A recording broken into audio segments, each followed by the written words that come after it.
师傅，咱们能快点开吗？好的。您好，您所拨打的电话已关机。Sorry。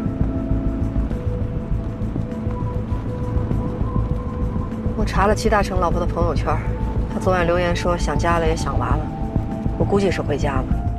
我在去火车站的路上呢，今晚还有最后一班车次，咱们再快点吧。好。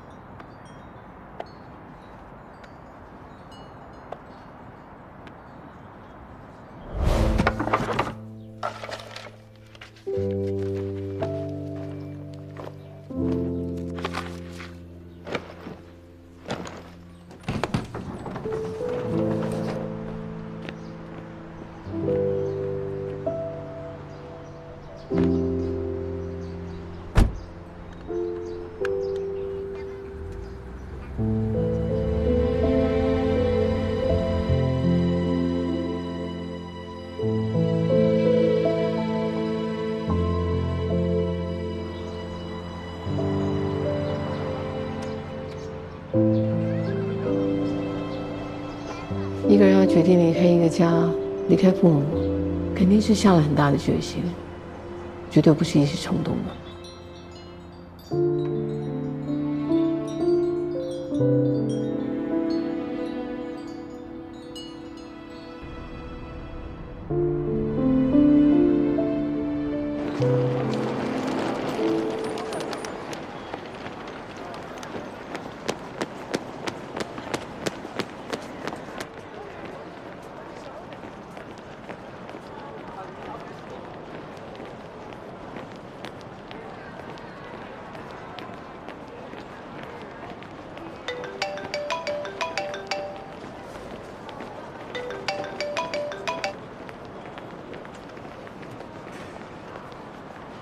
齐大成，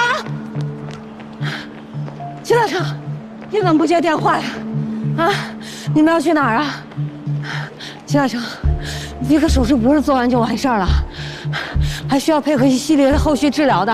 一旦出现排异，后果很严重的。你送我回去好吗？啊，哎，齐大成，你听听劝行吗？你劝劝他，这5年来你们被医院拒绝过多少次啊？我们又失败过多少次？就算我们所有人心血都白费了，你老公要出了危险算谁的？齐大成，你想想捐赠者，啊，他们的儿子，哎，他们那么无私帮助了你，你对得起他们吗？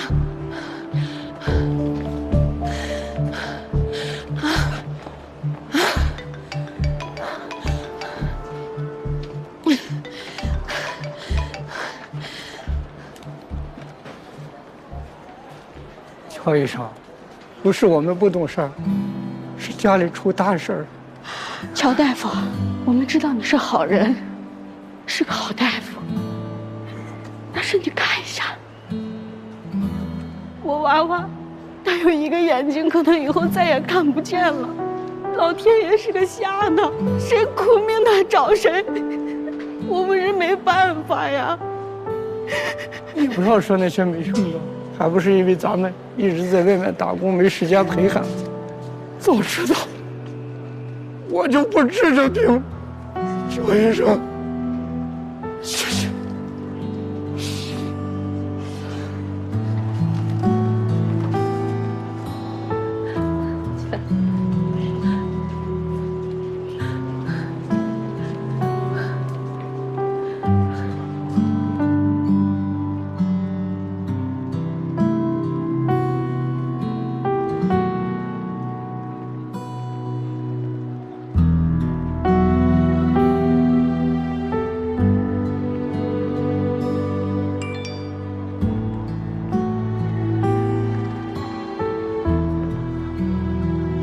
乔医生，实在对不起，我们的合作只能终止了。我也是刚刚得到消息，我之前也跟你说过，公司内部声音很多，很多人眼红，我也是没有办法。老板直接给我下的命令，他们很着急，今天就得交接。那个，我就先把机器拉走了，实在对不住啊。这段时间也辛苦你了，有时间咱们再约啊。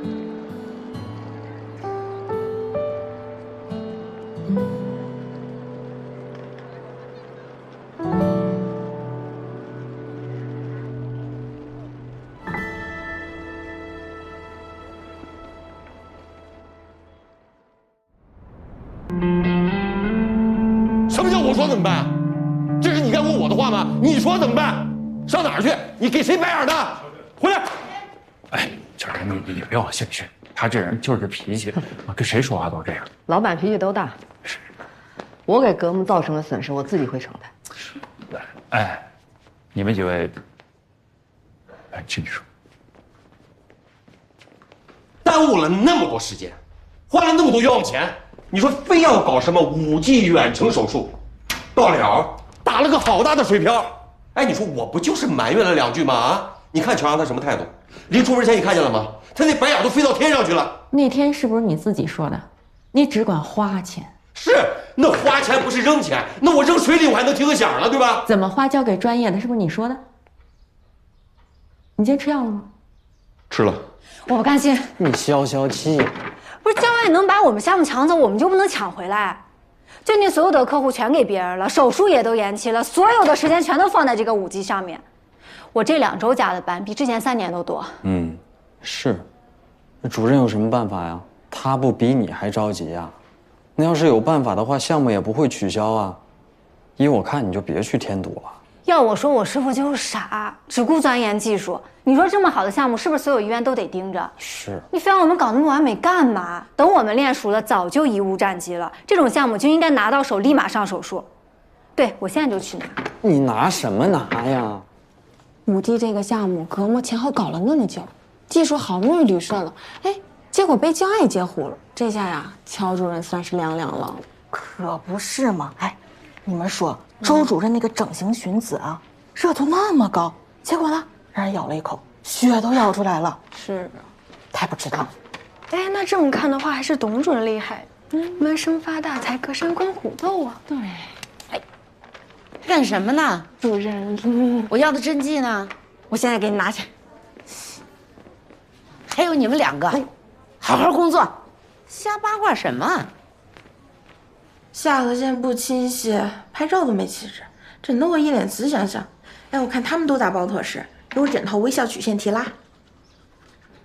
来，宝贝儿，我先看看你的脸，挺好的。你看看，这脸部肌肉还是很有弹性的，也没有下垂的迹象，还是你自己心理因素比较多吧？实在要想打下颌线呢，我也可以给你打。行啊，那今天就能做吧？你这种情况估计得1年以后吧？啊，这么久啊？还得看你的努力程度，也有可能3、5年呢。打个针这么麻烦？对你来说，最经济有效改善下颌线的方式就是减肥。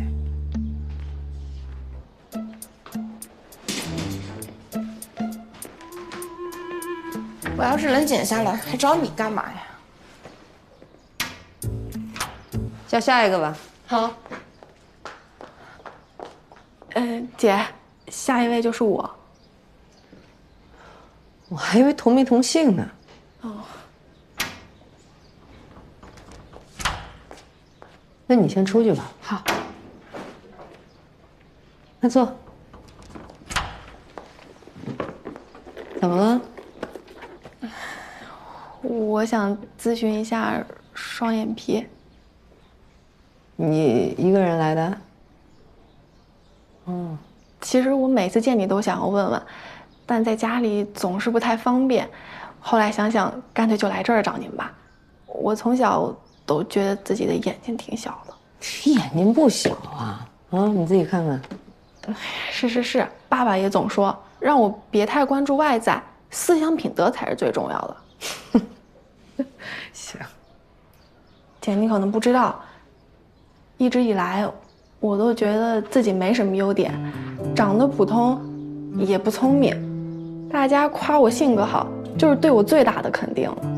我从来没想过要改变，但就是那次你送给我的婚纱，我真的是太感谢你了。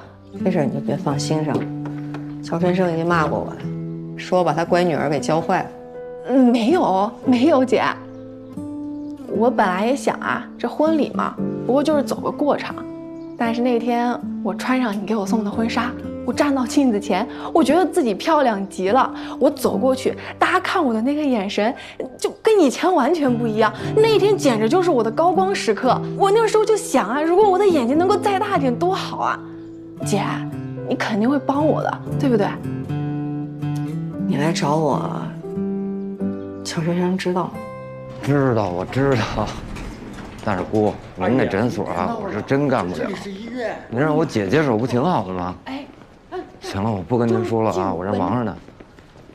不是，你要是找周医生面诊的话，主任有一 VIP 10分钟到，但是主任这会儿在手术，一会儿客人到了，让人先等会儿。我实在不行给我打电话。好嘞。小野，小野，快过来！怎么了？这是？又是来找孩子的。自从刘新芳那事儿火了，咱们周主任就变成寻子锦鲤了。小野，小野，快点！哎，人岁数大了，好好跟人说啊。好的，陈医生。挂一个，就那个窝牙头。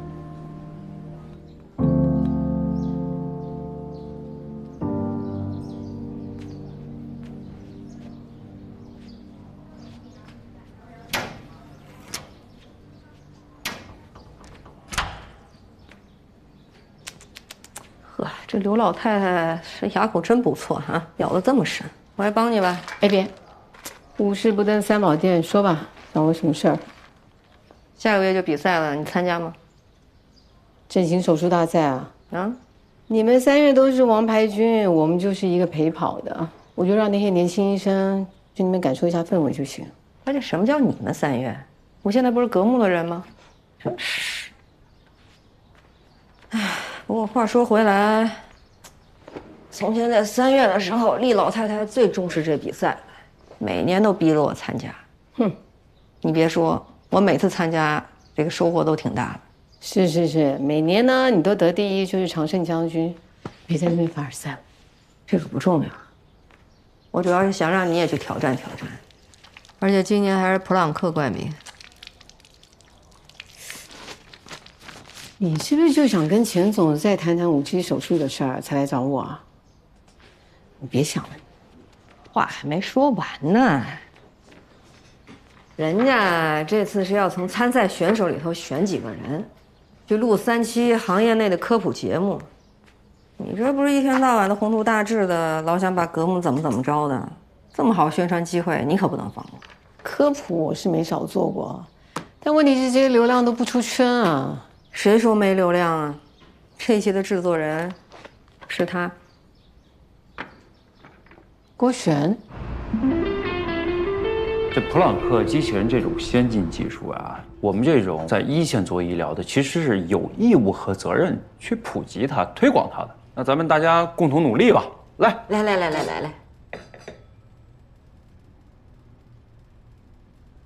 秦总，您这个意思啊，我都听得懂，但是我只能说一句抱歉了，因为我跟焦爱签的确实是独家，没法再让第三方进了。钱总，我也很。这项目是你们技术部门主动找了我，这3年来我一直在给你们提供技术支持，这次也在革木实验了这么久，流程参数我都调好了。您这说换人就换人，这不合适吧？乔大夫，话不能这么说呀，我当时给时间没有，是给了吧？是，人员、技术、设备，我那好几个团队围着你们革木是团团转，说好了半个月就上手术的，结果半个月的时候连动物实验都没有做完。我跟您是说好了呀，临床试验必须达标了才能给真人患者动手术，否则会出大事儿的。这您不是不知道呀。况且咱们认识这么久了，您可不能玩过河拆桥吧？我什么时候？我怎么能说是过河拆桥呢？这个也不能怪钱总啊。其实这个普朗克是改变世界的技术嘛。我在想，我们不到10年的时间，我们的医疗也会有翻天覆地的改变。那如果革木能够参与做一些贡献，那真的是挺荣幸的。钱总，敬你一个。钱总，您别动啊，千万别动。我们革木啊，就这几个人儿，特别简单，我们就抱定普朗克大腿了。其他机构啊，我们根本就不理。我先干为敬。来，我赔一个，赔一个。还得是李总，来，我敬你们来。钱总，听说最近你有大动作啊，整形修复手术大赛，这可是国内首屈一指的比赛，拿下了。这个消息是真灵通啊，什么都知道。我们只是好奇，多说说嘛。我也没什么可说的。我们今年呢，就是搞小赞助，比赛还是那个比赛，我们就做好我们的服务就可以了，顺便呢拍点东西。我的愿景呢，是让更多的老百姓能够关注到我们现代医学的发展方向，这个是好事情。哎呀，怎么顺便呢？你连郭璇都请来了，不是吗？你是真的挺关注的，周主任是有兴趣啊。我还是那句话啊，就是还是有点晚了。但凡2天前跟我说这个事情，咱们都有的聊。现在我跟焦爱那边已经谈好合作了，跟杜俊那边都已经通好气了。那要么，你看，如果你愿意跟杜俊搞一下合作的话，只要你们自己不尴尬啊，我这边是没什么问题的。当然不尴尬，我们跟杜俊都这么熟了，怎么尴尬？那好啊，那我觉得是大好事情啊！你知道为什么吗？因为周主任这个形象是太符合了。哎呦，谢谢。那这样，我给雪儿打个电话，只要他同意，我觉得肯定同意的。钱总啊，这个节目你们有几组人啊？别的人选定了吗？是有什么推荐吗，周主任？有，他就一个杠精。真谢你。大家都喜欢看这个毒舌姐姐怼人啊，有了她就自带节目效果。哎，来之前你就想好了吧？故意拉我下水，几句话就把咱俩分一组了。刚才里面你不是都听到了吗？分组又不关我的事，是钱总定的。他是掉你陷阱里，反正我不去，我抽5季来。哎，不是，我这不是在帮你吗？你帮我什么了？钱总说了，只要你去，5季他考虑啊。求你的奶奶，什么挑战比赛，我压根儿就不感兴趣。你不感兴趣也得去，你得将功赎罪，你知道吗？我有什么罪啊，周新文？我有什么罪啊？你是不是忘了那个5季远程手术是你搞砸的啊？造成革木的损失，我来承担，说的多大气啊！还有啊，现在焦爱正式开业了，跟我们就是硬碰硬，革木需要新的曝光度。我知道了，你该不会是怕输吧？啊，你少跟我来激将法这套。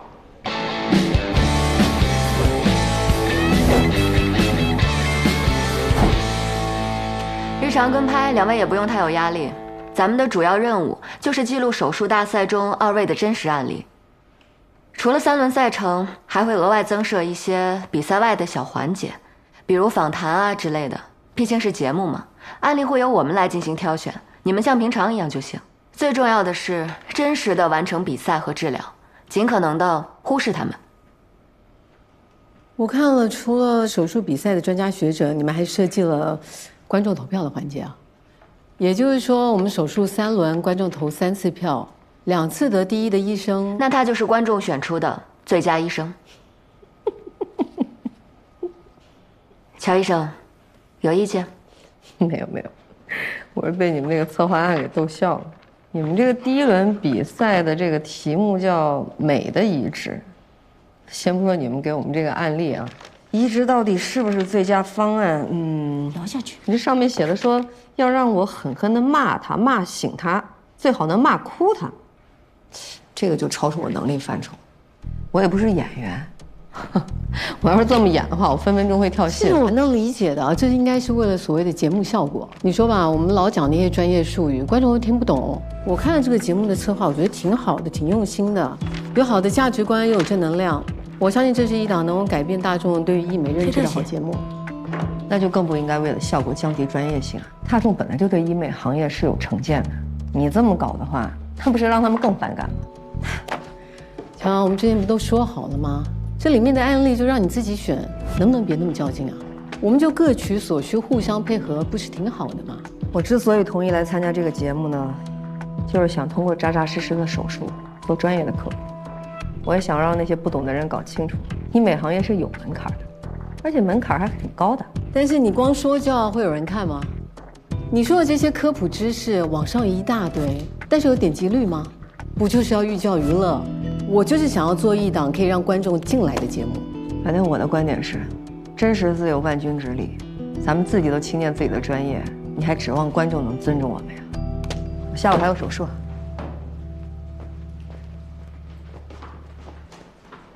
哎，李总，你们这2位主任平时就这风格？你还可以期待更多。通了？还行。哎呀，李总，你还是厉害的啊！上午打了个小姑娘，哎呦，疼的哟，吱哇乱叫。小姑娘皮薄，这点疼算是什么？哎呀，这个线条维持的好啊！你看看李总，来，1年做1回就可以了。等一下啊，我换个头，咱们打颈部。你说咱们整外这2个主任，又是3院参加换脸，又是找个孩子，60岁嘛变45岁，哎，中间还有一个什么5季是吧？现在好了，2个人开始联袂录上节目了。哎呀，别酸，我倒希望这节目能火。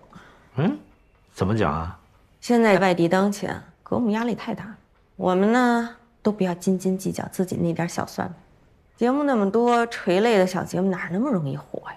哎呀，话是这么说嘛，虽然火不了嘛，但是这也是一次很大的宣传嘛。最吃亏的嘛，就是我这种笨嘴拙舌的、老实巴交的，只知道一心打颈部，不知道征求名利呀。你还笨嘴拙舌？你这一句话4、5个成语。我问问你，皮肤科这几个月业绩降了吗？没有啊。那你要不要预测一下，忙着在节目里大放异彩的2位主任，下个月会交出一份什么样的答卷？哎呀，这有什么好预测的？肯定还是跌嘛。李总，我知道你是什么意思啊。我感觉啊，你们现在就是只图面上热闹好看，也不管什么业绩不业绩的了。所以我干得再好也不受人待见嘛。投资亏了，投资人不着急啊。之前5季那事儿没办成，老唐冲乔主任发火，没事你不知道？啊？唐总对乔主任发火了？对呀，破天荒头一次，回去就跟我道歉了，说有点后悔之前没听我提醒他的话，说了，最后再给他1个月时间。哦，哎，那也就是说，我可什么都没说。我还是那句话，每个人都应该做好自己该做的事情，但行好事，莫问前程。美的移植肯定还是以移植为核心。我又重新筛选了一遍，找了一些游离皮瓣移植的手术。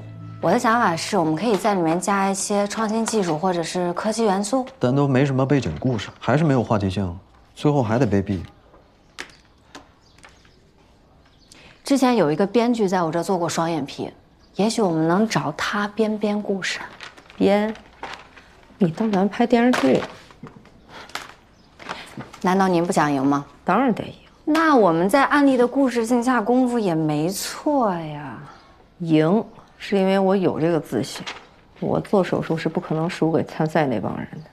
至于拿什么奖杯奖牌啊，那些破玩意儿，在义乌小商品市场卖5块钱2斤。这个怎么样？夜店蹦迪毁容美少女。走走。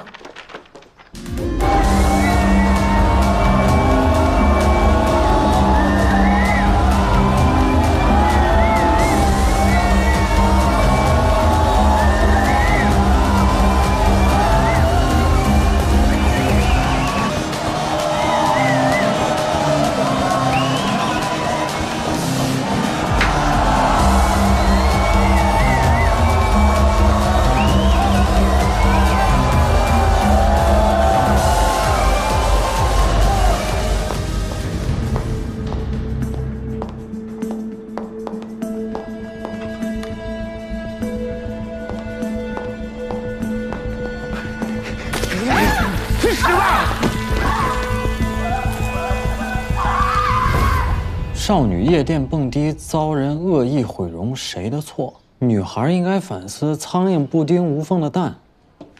她是受害者，她需要反思什么呀？现在人都怎么了？我是好女孩，但我天天去夜店，不是替罪犯说话，但是能保护自己的只有自己。他爸都接受采访说他活该了，你们还在这替人操心，闲的吧？有这么说自己女儿的吗？这怎么当爸的呀？这手术有话题性。他脸上面积挺大的，这手术不简单。这面积够有挑战，但这会是一台好手术。那节目组为什么不选他？管他什么节目不节目，就是他了。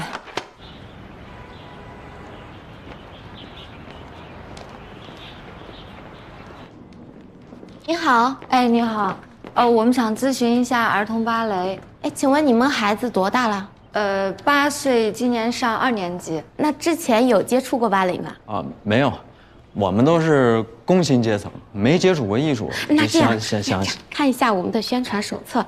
行。是这边吧？是家长，这都是家长。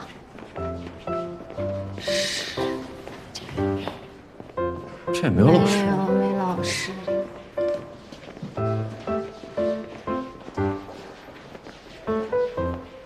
这样子是。你好，是郝欣老师吗？啊，对。我们穿鞋可以进吗？可以。好。您是？你好，我们是格木整形医院的，这是我们的名片。认错人了。我们是代表我们乔阳主任来找您的。之前节目组应该联系过您。又是这个特别节目，你们来找我3回了，我说得很清楚，我不想当网红。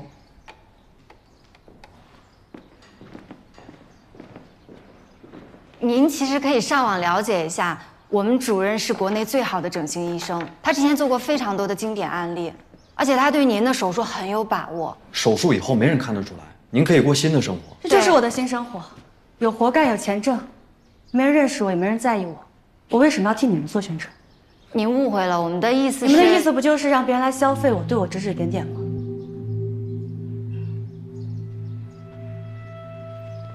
没别的事的话，就走吧。您呀，小汤圆来了。曹老师好。哎，你们先去压腿啊。我要上课了。能成为今年的理科第1，你一定有很多备考经验吧？分享一下吧。其实也没什么，心态比较重要吧。我觉得这上考场就跟打游戏一样，只要专注就行了，不用想太多。反正我做不到像你这样一心二用。听说你小学时候成绩并不是很突出，从初高中开始一直平步直升，是怎么成为学霸的呢？别叫学霸，听着怪别扭的。我平时没有什么其他的兴趣爱好，就是喜欢学习。感觉生活上的事儿都太复杂了，就学习比较简单。你这有点凡尔赛了。没有。主任，这案例真的好，话题性强。你不要介意啊，为了节目的录制，想问一下，你的脸是从小就这样了吗？大概从小学的时候开始吧，前前后后也看了不少医生，都是让我吃药控制，直到最近遇到了周医生团队，才有这么好的机会。不过就是手术技术含量差点意思，做2次颗粒脂肪填充就行。谁跟你说只有一种方案啊？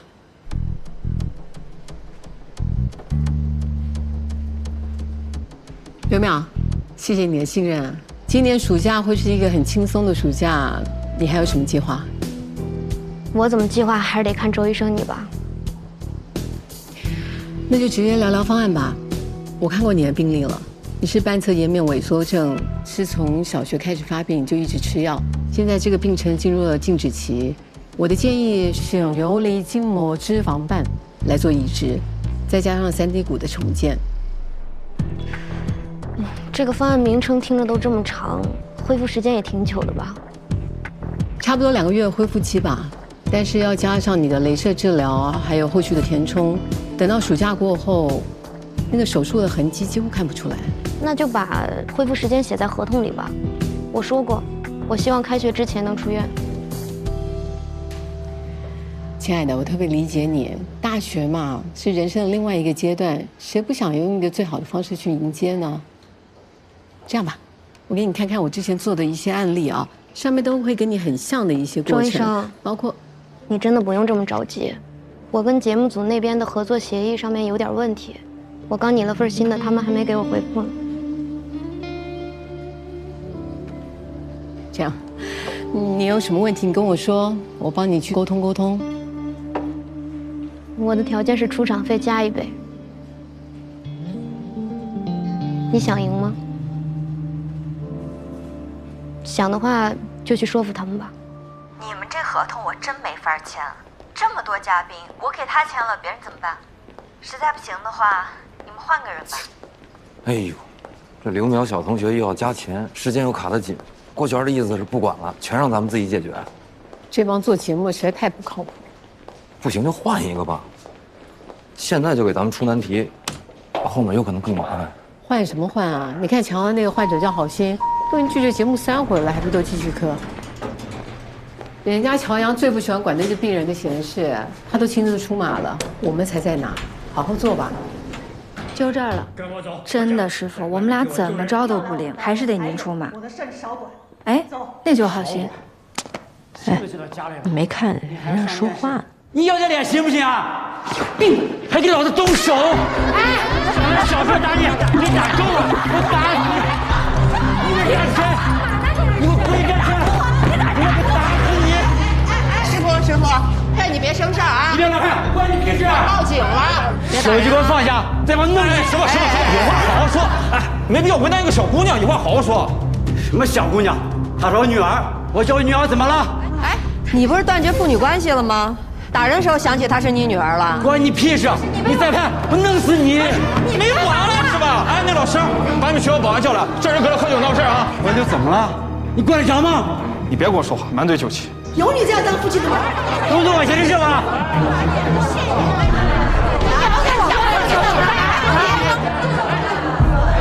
都多管闲事是不是？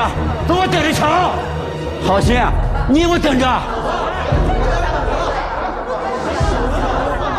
才想站出去你事儿没事啊？你瞎跑什么呀？一个没看出你就窜这儿来了。你上哪儿了？没事，真够行的你。你是谁啊？哦，这是我之前给你介绍过的乔阳乔主任，是节目上。太好了，我们主任给你设计了一套特别好的方案，如果您恢复好的话，可以达到之前项目的90%。恢不恢复的我不在意，他不让我干的事，我偏要干。我们会用皮片仪呢，在你大腿后侧这个位置呢，切除一些皮肤组织，移植到脸上，就像这个视频展示的这个样子。那我腿后边的皮怎么办？咱们人的身体是很奇妙的，大腿后面的皮肤它自己会长出来的呀。哎，你能不拿摄影机怼着人患者的伤疤拍吗？很不礼貌。对，拍乔医生，人妙语连珠呢。我没有妙语，我只有术语，少拍我。怎么没有？您之前不是说这不废话吗？你让那外科医生割个阑尾，他能雕出朵花来。妙语连珠，你这话可别剪到节目里头，回头别害我被外科同事集体拉黑了。咱们接着往下说啊，那皮片一切除下来，这些皮肤组织无论怎么样，肯定都是你的手术组织，别人都次要。咱们这些拍摄，要有什么让你不舒服的地方，你当时就要说出来，不用惯着。没有，都挺好的。我本来这样都无所谓了，误打误撞才遇见了你。你放心吧，我一定努力配合。求求你姑娘，这好，走吧。啊，你就找文文，那是我女儿。我跟您说了多少次？曹医生，到这儿吧，别送我了。我走了。你看，我把电话号都留给你们了，他是你们的老板，他要知道你拦着我不让进，会狠狠地批评你，好吗？开除你。怎么了，小莫？哎，大夫，你好。哎，你好。我呢也是这个咱们医院的家属。哦。我去找我女儿文文，哎，他就不让我进。文文，周主任，周静文主任吗？是啊，就是那个没有良心的，现在当医生了，经常上电视，你没看到吗？啊？哦，你稍等一下。知道了，一会儿回催命啊。哎，这个那周新文知道您来吗？他现在呀凶得很呢，不是当了医生了吗？还上电视，有钱了。是这样啊，阿姨，我跟静文主任很熟，不过我没听说他还有家里人健在啊。您确定您找的是我们医院的周静文吗？你这人怎么说话颠三倒四的？你是不是毛病啊？他不让进，完了你也说不清楚，我还忙着回家要做饭呢，让你给耽误我时间了，浪费。你好好吃药，有意思。这都什么人呢？门呢？哦，这儿。这个我最喜欢，位置特别好，周边都是高级写字楼，咱要搬过去。中午搞一个午休美容，那业务量直接上去了。唯一缺点啊，面积稍微小了点，但是咱们业务精简之后也够用。好处就是人家业主给的价格太美丽了。李总，你不觉得现在讨论这个有点太早了吗？整外跟皮肤科的合并都还没形成决议呢。你不觉得这是大势所趋吗？我知道这几个月整外是有些动荡，但自从乔阳跟楚老的加入，还有这么多台大手术，口碑已经建立起来，客流量也回升，客户的粘性也越来越高。你现在合并就意味着客户会流失，你看，误会了吧？合并不是说要拿掉整外，咱们就是精简优化一些性价比不高的手术，什么鼻综合呀、眼综合，那肯定还是大头。到时候你们医生有更多精力服务大客户，咱客单价一下就上去了。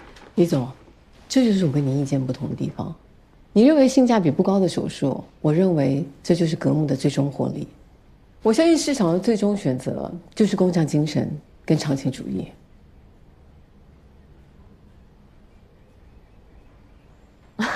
哎呦，哎呀，你这一上价值，我还就真接不住了。您这都长期主义、工匠精神了，那我就鼠目寸光、目光短浅呗。李总，我知道你跟秦龟讨论过什么市场数据，他怎么回答你我不知道，但他不代表我。我的答案很简单，作为整外的主任，我坚决不同意。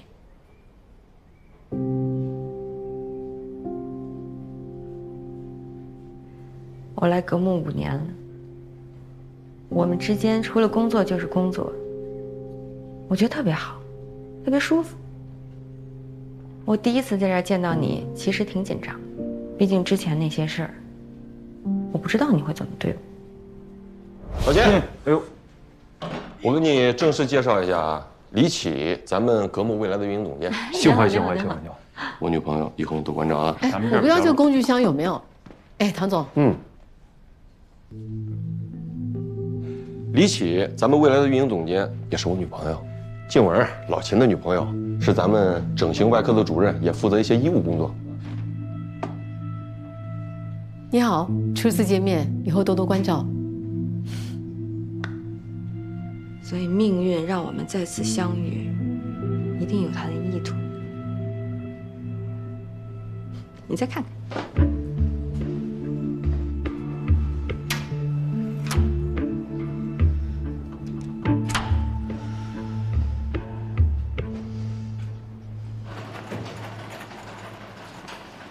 姐，这事儿爸爸妈妈都不知道，这是我做过最叛逆的事儿。拉个双眼皮就叛逆了，那你这青春期来得够晚呢。下次回家估计又要挨骂了。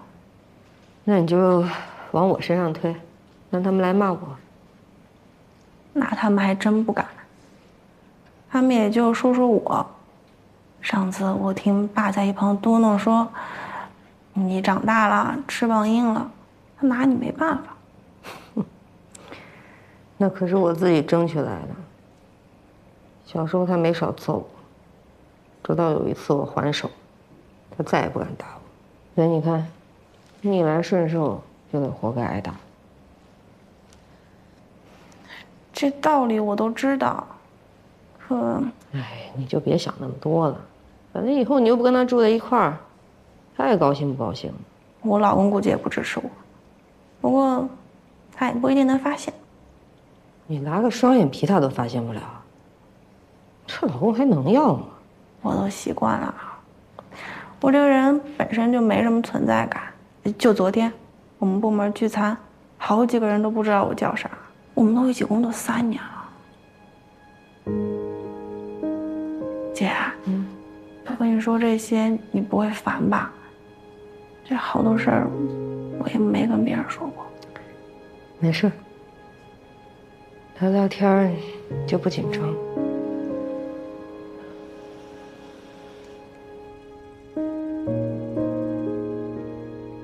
这谁呀？你家里人，你不认识？不认识。我倒是记得上学的时候，你是说过你们家里已经没人了。对啊，我爸跑了，我妈不在了。那兄弟姐妹呢？没有。我倒是记得上学的时候，你是说过你们家里已经没人了。对啊，我爸跑了，我妈不在了。那兄弟姐妹呢？没有。那可奇了怪了，这老太太非说是你妈，说你现在出名了有钱了也不认她，找你好几回你也不见，神经病吧？让她给前台留个电话，要不你打个电话问问？打什么电话啊？我案例这么多都处理不完了，我就一个疯老太太。我觉得没。哎，康总，哎，资料收到了是吧？哎，对，就是那个制作人郭璇，你看过了吧？对啊。别瞎客气了，这2天有任何问题都可以找我啊。别不敢回家，你没做错事儿，也没有对不起任何人。把腰杆挺起来，理直气壮一点。回来了，乔主任。有事儿啊？有事儿。哎，咱们医院每年有那康南草原小儿畸形再造预诊，你知道吧？知道啊。本来是小李要去，但小李他媳妇儿要生了，让我临时帮个忙。今天晚上飞机。预诊好事儿啊，跟我有什么关系啊？我儿子大蛋，我走了之后他害怕睡不着觉。那找阿姨啊。你不会想找我去吧？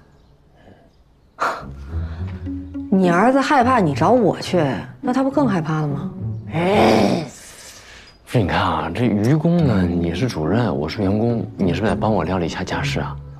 于私呢，上次你舞技那件事情真的耽误了很多我陪我儿子的亲子时光。于实际，我儿子大蛋特别淘气，一般人压不住他，就得你这种凶猛啊。哎，真不好意思，同事的私事我向来不参与。私事不参与，那上次谁妹妹结婚让我陪她参加婚礼啊？上次那是个意外啊，反正我带不了孩子。这完全是冲着康丹草原那些小儿畸形的儿童的面子，我才愿意帮你这忙。听见没？啊，听见了。下不为例啊。好，我下次我就给你写一个表扬稿发咱们那官网上，标题我就写“我院爱心好主任为照顾员工家属困难以身相许”，好不好？你这以身相许？哎，你不跟我说你这次去就是1天半吗？到底多久啊？我将使用手段让大家教你啊。没电了啊！大蛋，大蛋开门。为了维护世界的和平，为了防止世界被破坏，贯彻爱与真实的邪恶。可爱又迷人的反派角色。虎子啊，吃了吗？你吃了？吃了。你俩还真是够2次元的。大蛋，过来叫阿姨。哟，把女朋友带回家了，这不还是上次那女的吗？别乱讲啊，这是我领导主任。哇哦！娃个头啊！这2天我出差，他陪着你。什么？爸，他可是异性啊！哎，咱俩想法一致，我先走了啊，拜拜。拜拜。等会儿，别走！我跟你说，我跟你没有谈判的余地，这2天听阿姨的。领导，如果一切顺利的话，2天我就回来了。2天？我杀了你！你不是1天半。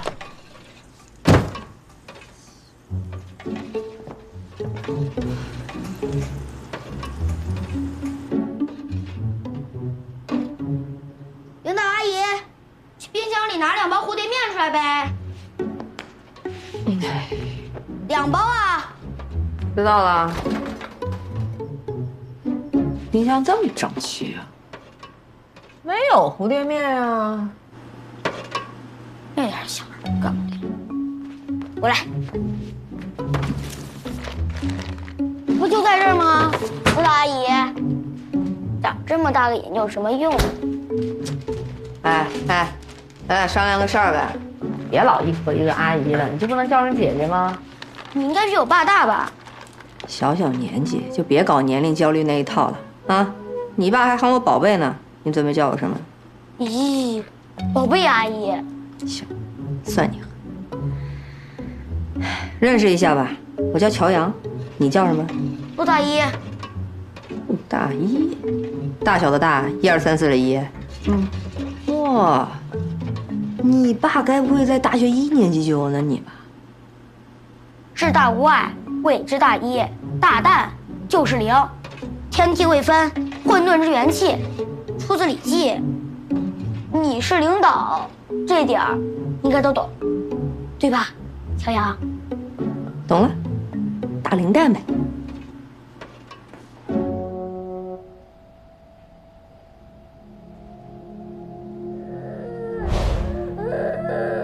不是叫你凉一凉再吃吗？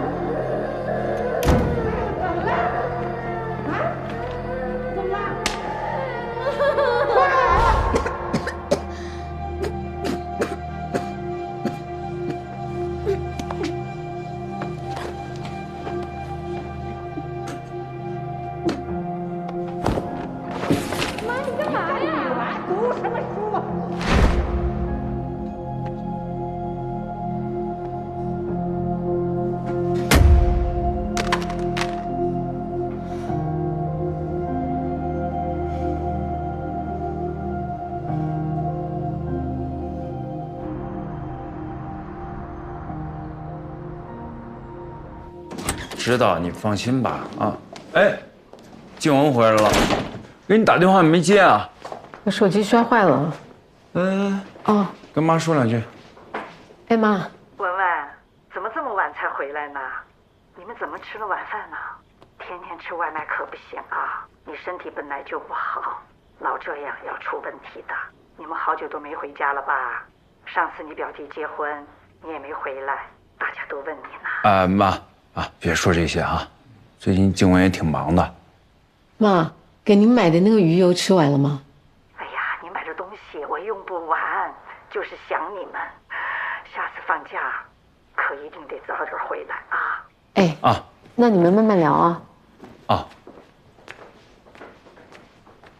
儿子，我看文文好像不太高兴，你们是不是出什么问题了？没事，她就是最近有点累。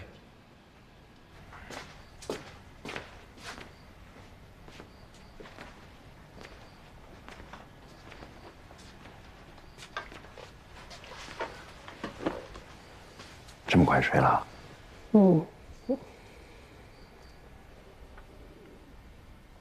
我在想，要不中秋节的时候，咱们还是回家一趟。你上次去我家还是1年前了吧？有那么久吗？怎么没感觉？怎么了？我妈刚才也没说什么吧？她知道你不爱听，她现在都不敢跟你说孩子的事儿。怎么了？没怎么。你刚刚不是都说了吗？我累了。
都说自己没有。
有离组织瓣修复瓣侧颜面萎缩。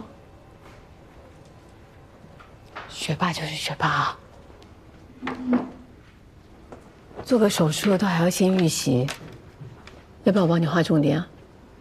不用，我喜欢任何事掌握在自己手里。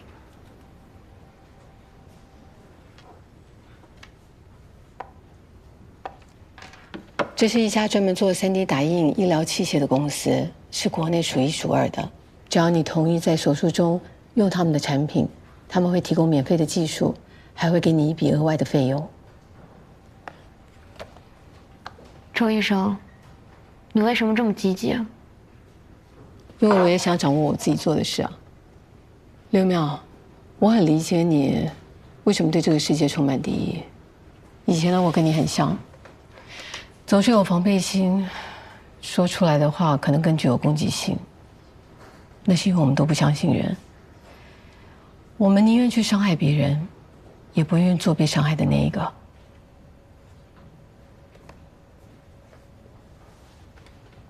自白，通过自我暴露的方式拉近与谈话者之间的距离，很入门的心理学。不过你想错了。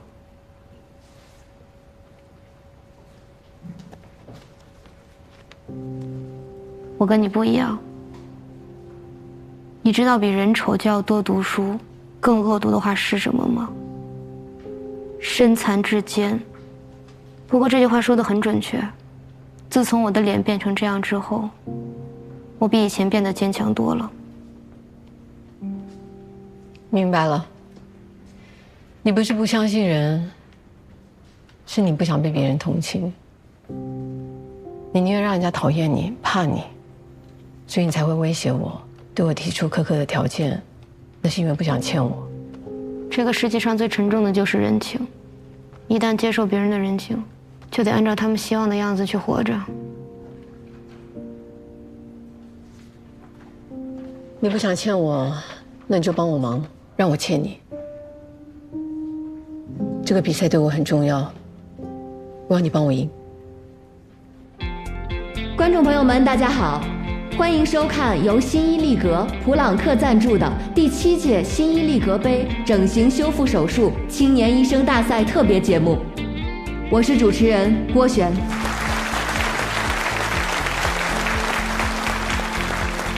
这个比赛啊，可谓是咱们整形行业每年一度的华山论剑，聚集的呢都是业内的顶尖高手。今天来到现场的是我们的第1组来自格木整形医院的2位医生，让我们掌声欢迎他们。大家好，我是格木的整形外科主任周静雯。大家好，我是格木的整形医生乔阳。咱们这期的主题啊是美的移植，到底如何把美移植过来呢？有趣的是啊，我们第1组的案例是朵2生花，一位是派对少女，突遭不幸，人生急转；一位是天才少女，考上名校，弥补遗憾。其实，在大赛之前啊，我们就收到了很多网友的留言提问。请问好心，如果当时没有去夜店的话，是不是一定程度上能够降低被伤害的风险呢？也许此刻的他还可以继续上着学，有完全不一样的人生。这个问题也值得我们每一个年轻女孩去反思。我想问问郝欣，你有没有后悔过自己穿着暴露，后悔那天晚上去泡吧呢？哎，过来，看那边。我不后悔，我为什么要后悔啊？你这样问问题是不是有点不合适啊？来，我来。不好意思啊，我是郝欣的主治医生乔阳。刚才女主持人问的问题啊，是我们很熟悉的一种网络论调啊。当一个女孩遭受了性骚扰啊，甚至是性侵的时候，那一定是因为她长得太漂亮，或者是穿得太少啊。那在我看来呢，这是一种混蛋逻辑。那尤其当这些话呢从一位女性的嘴里吐出来的时候呢，是极其的让人失望的。没有人质疑加害者，而我们的受害者呢，至今还要坐在这个地方遭受他人的质疑，被社会的舆论反复鞭打，这是非常不公平的。那换作是我呢，我现在恨不能一把火烧了这个演播厅。但即便我共情力再强，我也无法想象他在遭受灾难的那一刻的时候的绝望。我甚至也无法想象，如果当时是我该怎么办。我每天都在跟各色人等打交道，其实在我看来呢，他们中的大多数呢都长得很正常，没有问题。但通常呢，他们都会对自己非常的不满意，甚至深深的厌恶。所以我常说，其实整形医生呢，长得不是脸，而是心。正所谓相由心生，境由心转。甚至在我眼里，这个世界上是没有病人的，只有人。每一个人都是独一无二的，不可复制的。做节目我不懂，当然作为整形医生呢，我今天想给郝欣一个专业指导意见。你始终要记得，你是珍贵的。就算全世界的人都不相信你了，还有一个人是值得信任的，就是你自己。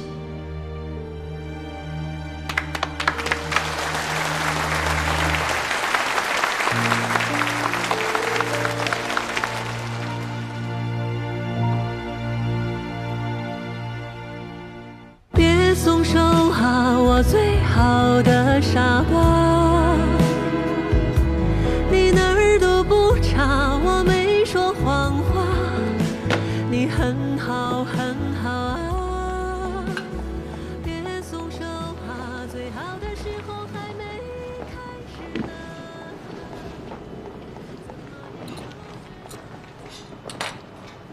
你的医生掉进节目组陷阱了。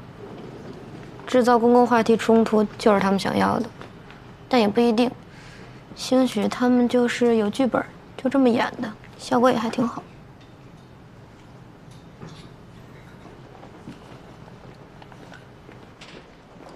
你很像我发小，我跟他从小学玩到高中，不过后来我退学了，我俩就没联系了。他跟你一样，什么都懂。我也没什么都懂，你像这些我都不懂。你不会化妆？化妆多简单呀！来，我教你啊，我教你认这些东西。这是遮瑕，就是我们脸上这些瑕疵，它都能遮得住。然后完了，这个是腮红，你可以打在你想打的任何一个位置。你想眼睛红，你就涂在眼睛上。它这可以调，它这比较自由一点，专业一些。一般都是专业化妆师用的这种比较大的盘，然后我们平时就用这种小盘就差不多。这日常颜色都能用得上。都是腮红。紧赶慢赶，可算赶回来了。哎，我谢天谢地谢谢你，我这几个晚上过得真是水深火热。辛苦了。这家里有女主人就是不一样，我家真的好久都没这么干净。你家之前没有女的来过吗？阿姨。你前妻呢？大丹他妈？没有，只有在他给大丹寄礼物的时候，我俩会简单聊两句。大丹天天晚上跟他妈视频，你这两天没发现吗？昨天晚上还通视频来着，他把门关上不让我看。我发现大丹好像比一般孩子更敏感。他妈从小不在身边，没什么安全感。是。咱俩都是婚姻的叛逃者呀，他也是人生的幸存者。但我一直很不明白，你这么爱玩的人，当初怎么就结婚了呢？爱玩跟结婚有冲突吗？为什么总把结婚这件事情想得这么恐怖呢？我觉得两个人在一起最重要的是享受这段旅程，而不是为了那些什么未知的结果去妥协。真的没必要用未来那些烦恼来惩罚今天的自己。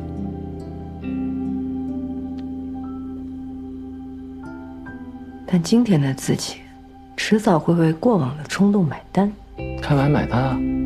人活在这个世界上，不就是为了那点冲动吗？冲动多重要啊！那陆大夫，麻烦以后你冲动的时候，能不能想想后果？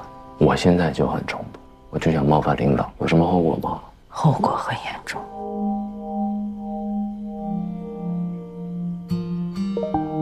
爸爸，让我睡觉。你自己睡嘛，去。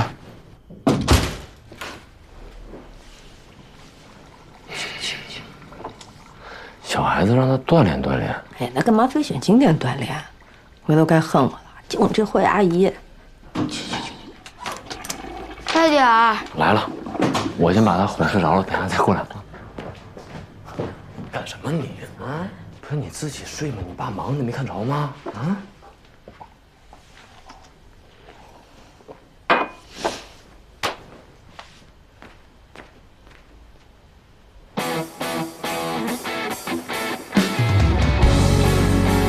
来，停！哎呦我的天！周主任出来太晚了，都回去再来一遍吧。哎，小伙子，我这真是给你们面子，才配合你们在这没完没了的来回走路。这走路有什么好拍的呀？那手术总不能再来一遍吧？这样吧，他们谁走得好，你让他们走，我得干活去。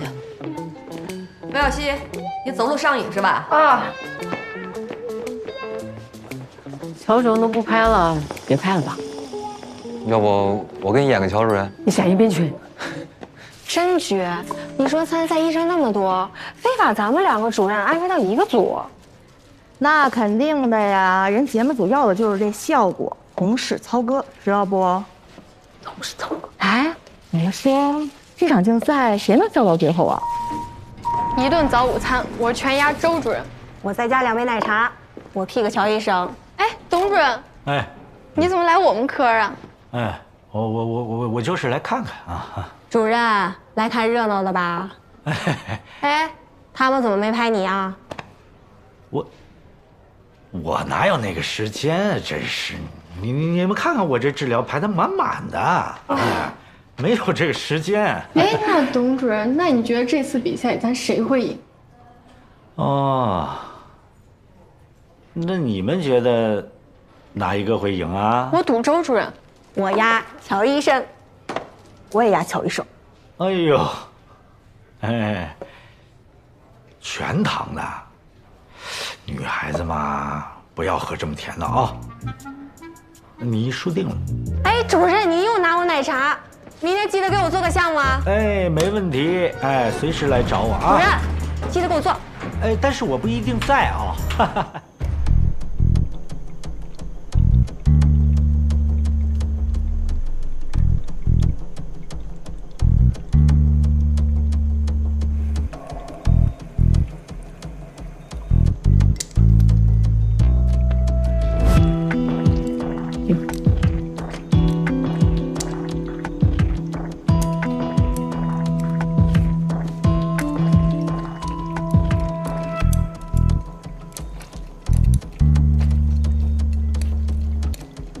准备麦特波。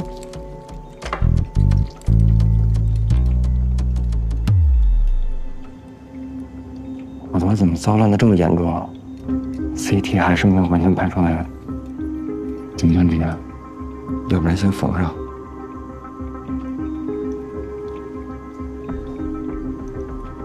能看懂吗？啊？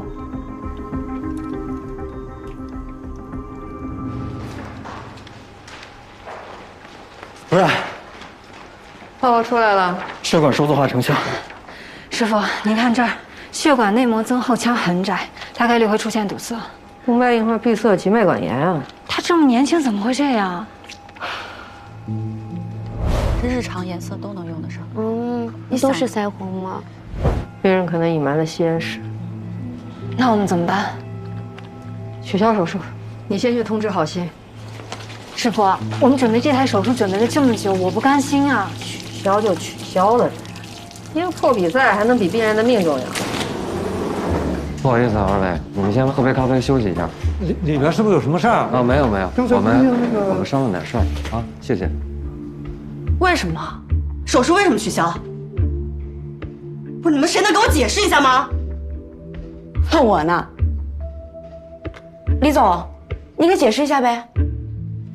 不是，这段要不然先不拍了吧？你现在这样是不是对我们医院形象不太友好呀？你们耍我呢是吗？把糟烂的骨头磨掉，再接上3D 骨骼呢？这3D 骨对不上啊，跟当初我们设定的面部形状不一样，做出来又不好看。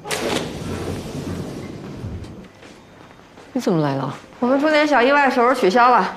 你们怎么样啊？面部骨骼糟烂情况超乎我们预期，3D 骨骼也完全无法吻合。可以先把这个糟烂骨头切掉，取肋骨的第7类跟你这个3D 骨骼配合。可以这样，但就是恢复时间比较长，估计赶不上他开学了。我们签了手术协议，必须在开学之前出院。你找家属重新签字，顺便把泰丁泰王还有肋骨截骨包拿来。哦。加强麻醉的时间。小杨，你去跟我休长。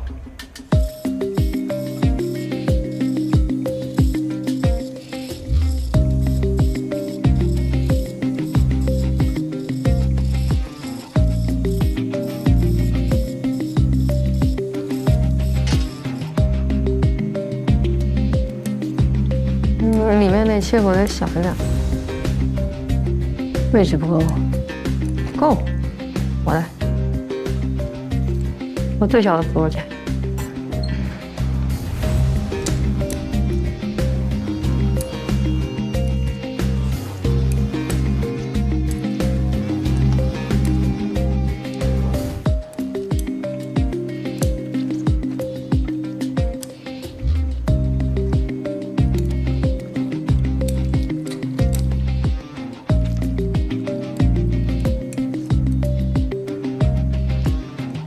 冯鹤，看你了。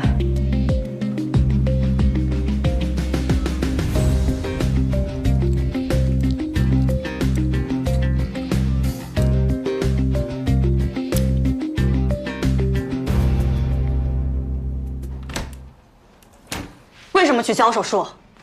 你为什么骗我们？我骗你什么了？当时我们填资料的时候，是不是一而再再而三的跟你确认过，你不抽烟不喝酒，对吧？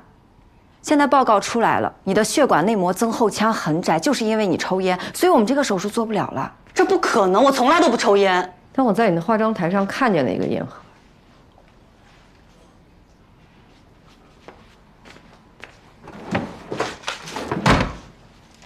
是你说那烟盒？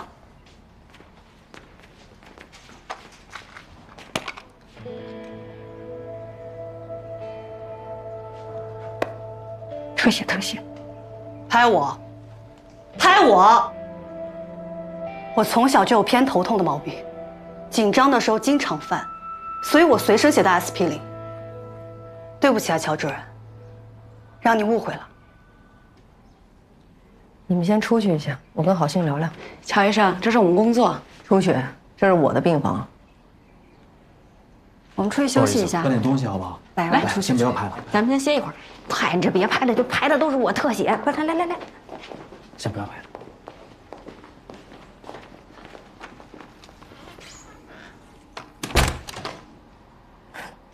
确认是我搞错了。你没错，我是问题少女嘛，你会这么想很正常。做医生的，大多数都有过度自信的臭毛病，我也不例外。也可能是职业习惯吧。通常我不愿意放过任何细节，所以我容易相信自己的判断。也只有这样，我才能对我的患者负责。这本来是个优点，但也是个问题。所以我过度主观。就像今天这件事情一样，是我判断失误，我向你郑重道歉，对不起。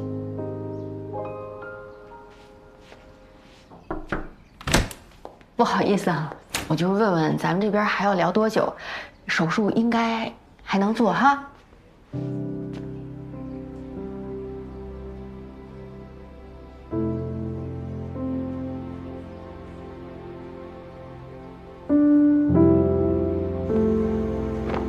病人长期服用阿司匹林，术前已经推了血凝酶，现在关键是要控制术中的出血。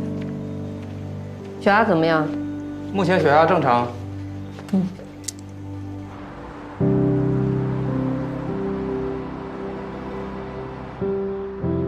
皮瓣移植以后，首要关注的就是并发症。第一晚的这个护理呢是尤为重要的啊，需要1个小时或者2个小时，就要去看一眼，确认一下皮瓣成活的情况。那如果说有看到发白、发黑，甚至是红肿的这种情况呢，我们就得特别警惕了。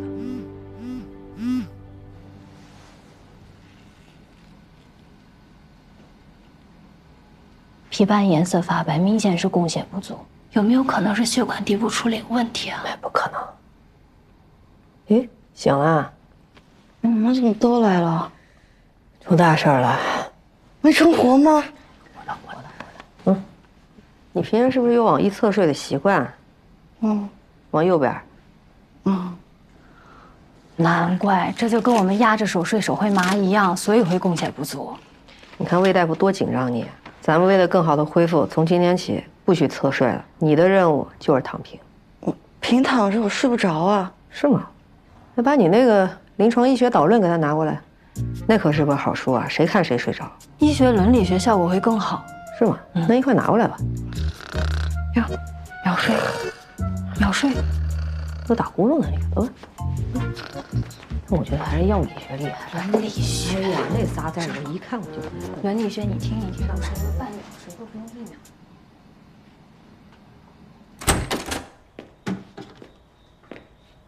哎，我下午还去找你呢。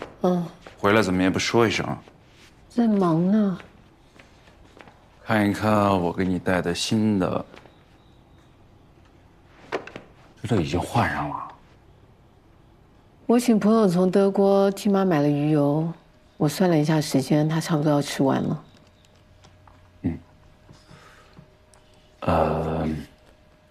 妈那天其实也不是故意跟你说起那个，只是正好算起来，咱们俩结婚到现在，你也就过年的时候回去了3次。他和我爸后来还专门跟我说让我不要再跟你提这个，怕给你压力。你结婚的时候，你说你们家人走得早，家里只剩你一个。我妈当时就说，今后咱们家就是静文家，她做什么事情我们都要支持她。这方面，我最近做的不太好，你别介意啊。要不这样吧，中秋节我们提早2天回去，先陪陪他们，我们再去度假。这件事情我们回头再商量。怎么了？我其实想知道你是怎么想的。我总觉得你有些事情在瞒着我，就像你退学那件事情，说实话我真的不在意。但是静文，我们是夫妻，我们应该坦诚。我不希望你有什么事情瞒着我。行，以后什么事情都告诉你。手机你要不要看？这太没诚意了吧？看呢。新手机里边能有什么呀？我可得把这个机会用在刀刃上。随你啊。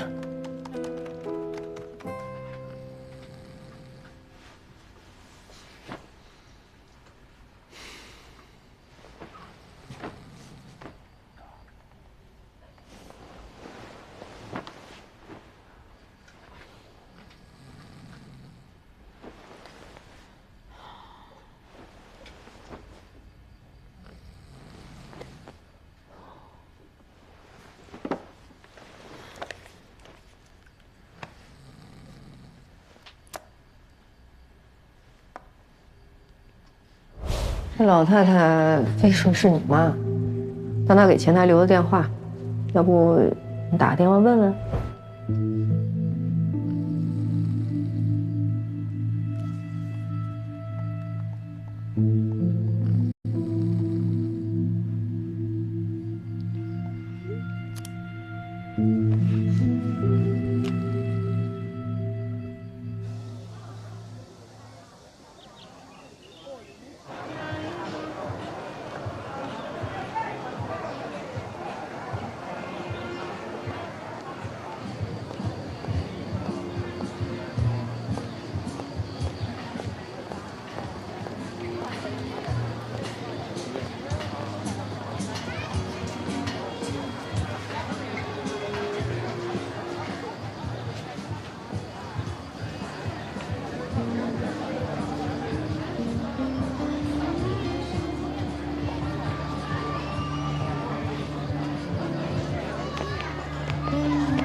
？2、3。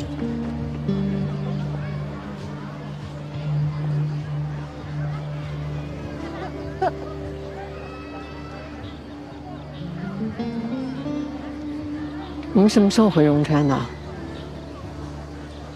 周凯呢？怎么没跟你一块儿啊？你谁呀？你花了那么大功夫来找我，不认得我了？啊，文文，真漂亮啊！我认得你呀，我在电视里看见你了。周凯找你来要多少钱啊？哎，对你把家里钱全拿走，这一走10几年，对吧？啊？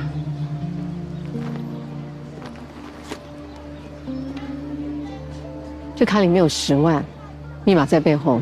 我当初离家的时候只拿500块，现在连本带息的还你。你跟周凯说，以后别来找我，我不欠你们的。哎，文文，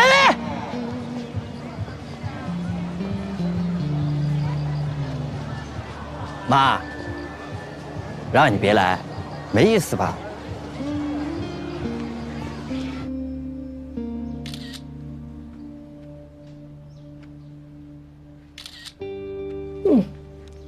恢复的真够不错的，漂亮死了，大宝贝儿。乔医生，我漂亮不？老漂亮。像你这种带脸基尼能带出你这种气质感觉的人，凤毛麟角。妈呀，真是啊，有了名儿的乔医生的嘴骗人的鬼，净瞎说。你咋回事啊？能不开心啊？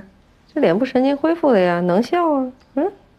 能笑得出来吗？芭蕾舞学校那边给消息了，被辞了。这什么道理？那现在社会不就这样吗？人们的同情心只会放在跟自己没有关系的事上，一旦涉及到自己，立马就是另外一副嘴脸。没事，我能理解。学校里都是小朋友，我在那儿家长不放心很正常。等出院了，我再找个工作不就行了？说的轻巧，工作那么好找呢？这节目现在这么火，都知道你了，你说哪个找你的不得掂量掂量？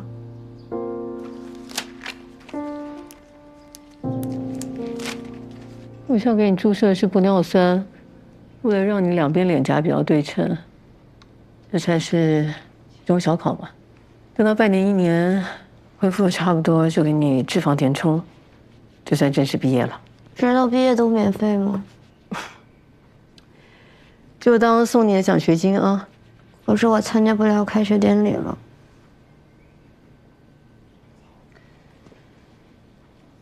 很抱歉，我承认是我违约了。我还有一件事情没告诉你，你的手术是我跟乔医生一起做的。看来你是赢不了了。Hello， 早。小溪。啊，珊姐。美式还是拿铁？哦，拿铁就行，谢谢。您是来找乔主任还是周主任？找你。尽量不说话。好。